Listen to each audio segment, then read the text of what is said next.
I am Jerwin Alvarez. I am 32 years old. Nakatira po ako sa Calamba, Laguna. Dating empleyado sa isang malaking kumpanya rin. Isa po ako doong assistant warehouse supervisor ng almost 5 years. Nung nagtatrabaho ako noon, kasi panggabi ako noon eh. Natagalan ako sa panggabi. So, yung pagtulog ko noon naapektuhan. From night, tapos biglang magpapang-araw. So, yung transition noon, hindi ko kagad ma-adapt. Napakahirap.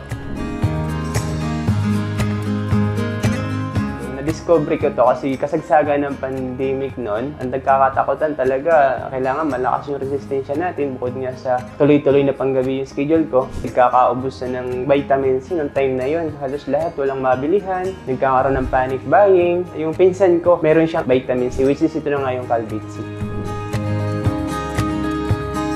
Simula noong mag-take ako ng Calbit C, hindi na ako nahihirapan na matulog. And until today, hindi ko po kasi tinigil na yung paggamit po ng Calbit C and hindi na po ako nag-take pa ng another na brand po ng vitamin C. Dati-rati kapag naabutan po ako ng ulan, nagkakaroon po ako ng sipon, ubo, tapos trangkaso, kasunod. Pero nung nag-take po ako ng Calbit C, grabe. Maulanan ako, nililigo ko lang pagdating sa bahay din. Okay na po, hindi ko na po nararanasan yung dating inuubo-ubo ako, nagkakatrangkaso. Sobrang ganda po nung epekto sa akin ng Calbit C.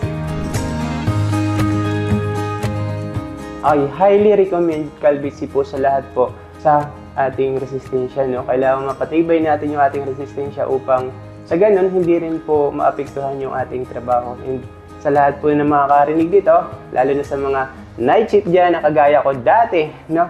I highly recommend na gumamit po kayo ng Calbit C.